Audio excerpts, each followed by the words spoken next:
Good morning.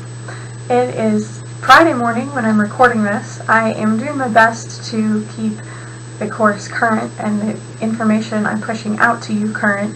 So I'm recording this Friday morning before chapel here on campus.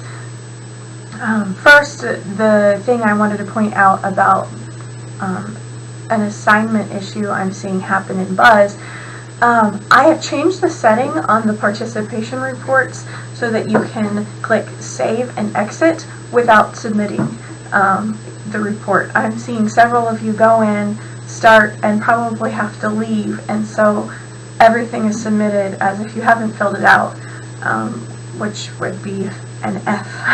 So I don't want to do that for you. So what I've gone in and done is for the next couple this module's participation report and the next module's participation report, I am, and then I'll do it going forward, is I'm allowing you to save and exit. So if you get in there and you see, oh, I didn't read something I was supposed to read, you can go back and read that and come back and fill out the participation report. Most modules aren't going to have quite as many required readings as this module's. It's kind of the nature of the opening of semester. There's just some things I need you to know up front going forward for the rest of the semester. A couple of you contacted me and asked me to allow you to go back and fill those participation reports out. I did that. A couple others of you, I just went in and automatically just said allow for you to have a retry because I could see that somehow you'd submitted them without completing the report. So go fix those if you haven't already. Submit that you did do the reading. If you did indeed, I've allowed for a retry for you. I did want to talk briefly about what is information literacy. I remember when I first heard the term information literacy, it just sounded like academic / library mumbo jumbo, and that is not what I want for this course. So basically, in a nutshell, the information literacy framework, which was put together by the American Library Association along with the Association of Colleges and Research Libraries, was sort of their attempt to nail down what being information literate, and that would include media literacy, digital literacy, what that is. And so basically these various research and education groups, like I said, the American Library Association, different groups, have tried to condense the ideas that formulate our understanding of what information is, how and where we get it, how we know what kind of information we need for a specific need in our, whether it's our academic lives or our personal lives, our understanding of why information has value and those legal and ethical implications, and then just boiling all that down to what our role as information consumers, as students, as researchers, as educators is in consuming and distributing or redistributing that information. So, as the American Library Association and the Association of Colleges and Research Libraries defines it, information literacy is a set of abilities that requires individuals to recognize when information is needed and to have the ability to locate, evaluate, and use effectively the needed information. To be information literate, then, one needs skills not only in research, but in critical thinking. And that is directly from the ALA website. So how does this affect you? Well, I can think of a variety of ways this affects us, and I don't want this to be a long lecture. We're going to be talking a lot about the ways this affects you throughout the modules in this course. But these are just some things I want you to think about going forward, using that definition, so the ability to recognize when information is needed and having the ability to locate, evaluate, and effectively use that information. Going forward with that, what does that say to us as individuals and, honestly, as students, as individuals, and as Christians? Well, I think it means that, and this is this is part of the framework that is given by the ALA. The first point is that information has authority. This means that, like it or not, the information that we read, that we find online, that we listen to, they have, that information is either true or not true, or somewhere in between. So a good example of this is if you're on Facebook, and you know how Facebook now has all these embedded ads that just look like someone's post, and it's in the middle of your Facebook feed. Say you find, you come along to this post, and it says that they found the most comfortable shoes ever, and they're really cheap. And you're like, oh, man, my feet have been hurting a lot. I'm on them a lot at work. Great, I want comfortable shoes. Which friend is telling me this is a good pair of shoes? And then quickly you realize this is not a friend, this is an ad that's posted in your Facebook feed. This has happened to me so many times. It's, you know, a weight loss program, or the most comfortable shoes, or whatever it is. And then I quickly find out it's an ad. And you know what? 9 times out of 10, that loses interest for me. Why? Because I realize someone is trying to sell me something. That changes the authority of that to me. The info might be good, I don't know, but because I know the person is trying to sell me something, I know that they might have an ulterior motive in saying this is good. So, connecting back to authority, that means depending on where the information comes from will change whether it's considered trustworthy or not. So that's something we're going to talk about a lot in this course, is how to determine if the information that we're using is trustworthy. Being wise consumers of information. And also, as a side note, this affects then our own authority. If I'm going around sharing information that is either not researched or just flat out not true, again, think back to Facebook.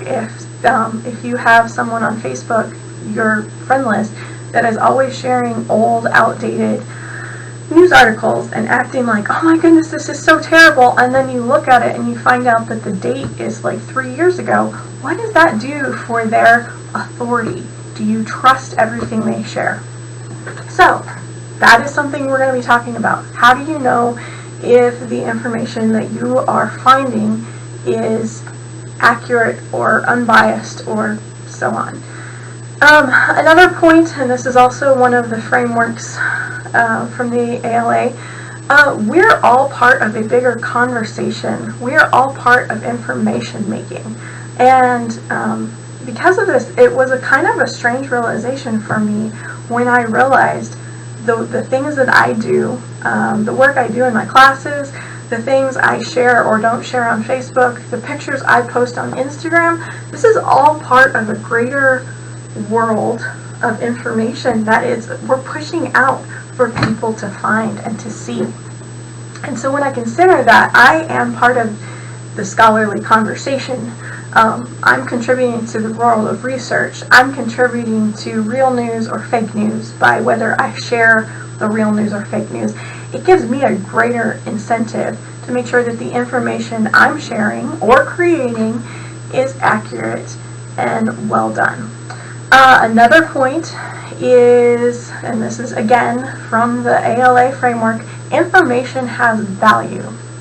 I think this is something that is really easy to overlook, and honestly it's a little bit scary.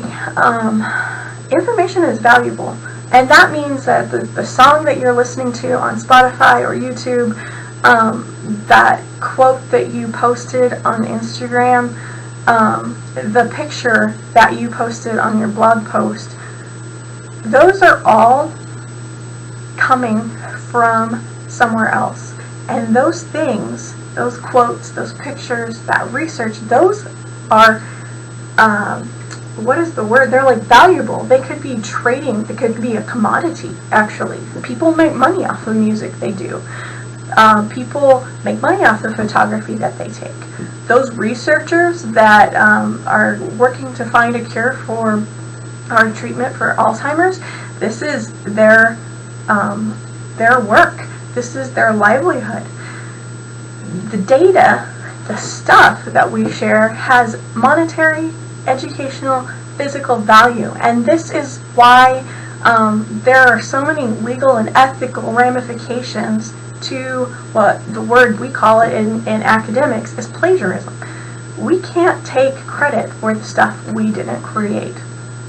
So, that's one side of the value. The other side of the value is you create your own value as a scholar, as a researcher, as an Instagram influencer by valuing others' works. So if you're ripping off other people's stuff, intentionally or unintentionally, I'll admit it's easy to do even unintentionally. I just submitted an assignment for my own course and realized I hadn't given credit to something. So I went back and added the credit and contacted my teacher and was like, hey, I didn't give credit for such and such.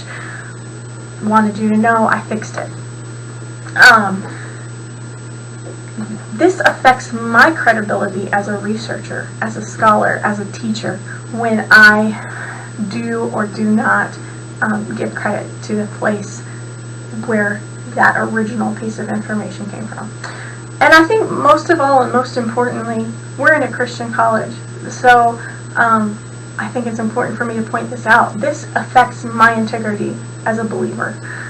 When I respect the effort and time that someone else has put into their work, I give them credit. When I respect the value that information has in our society, I'll give credit. When I respect the fact that we all stand on the shoulders of giants, that's a quote that Isaac Newton supposedly said and then supposedly came from some ancient scholar, we are saying that, hey, I didn't get here all by myself. Nothing is really straight up original with me. And so I'm going to give credit to where it came from. That's why I keep telling you, like, hey, this is part of the ALA framework that I didn't create this framework. This is somebody else's work. Somebody else has done this. And again, it also gives authority to my work if I'm not just saying, well, this all originated with me, take it or leave it.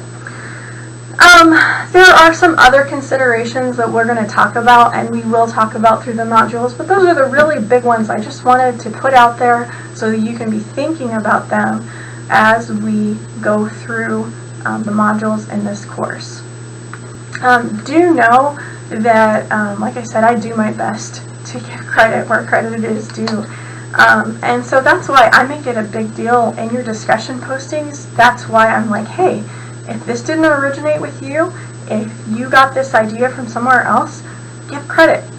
Again, that's why I ask you guys to start practicing that in the discussion postings in this course, is because it's very important to respect the value and create your own authority as a writer, as a preacher, as a speaker, as a teacher, by valuing the data that you've received from others.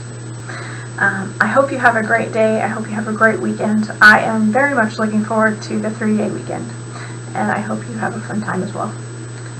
Have a great week.